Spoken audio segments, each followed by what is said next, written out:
ఇదేమి రాజ్యం ఇదేమి రాజ్యం, దోపిడి రాజ్యం దొంగల రాజ్యం.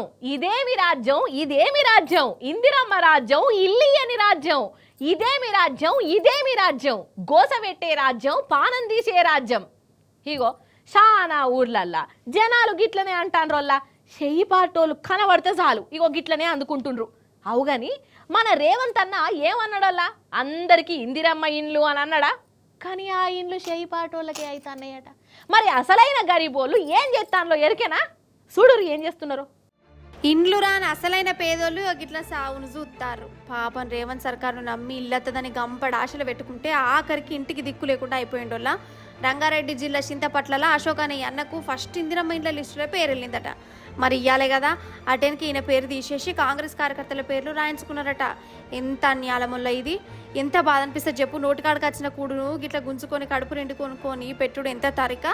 పాపం ఈ అన్నకు పానం మస్తు తక్లిపోయింది. బల్మీటికి జీవి తీసుకున్నాడు, చేయి మీద కూడా రాసుకున్నాడు గిట్లా, ఇల్లు గుంజుకుంటేనే నేను చచ్చిపోతున్నా, ఈ సర్కారే జిమ్మెదారి అని.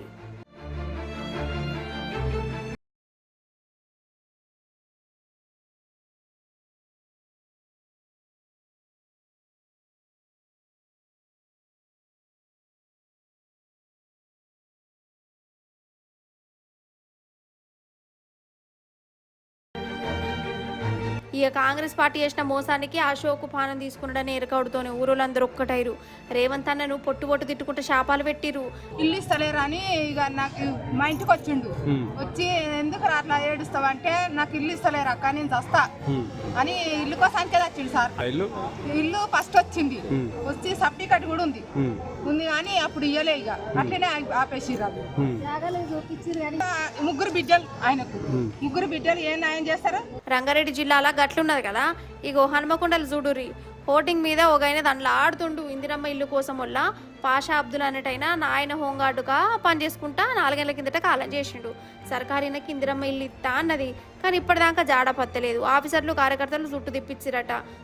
చూసి నెరివడ్డాడు. ఆఖరికి ఇట్లా ఇల్లు ఇస్తారా సావాలని హోర్డింగ్ ఎక్కిరు.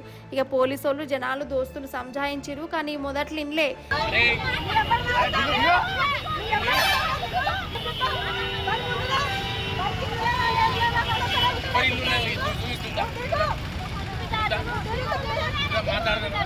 ఇక లాస్ట్కు వాళ్ళు వీళ్ళు వచ్చి ధైర్యం చెప్పి రేవంత్ సార్ను గద్దె దించుదాం తీ అందరం కలిసి అని అనుడుతోని మెల్ల కిందికి దిగిండోళ్ళ. ఇది 1-2 ఊర్లలోనే కాదు, ప్రతి ఊర్లోకి ఇదే రామాయణం, ఇదే కథ.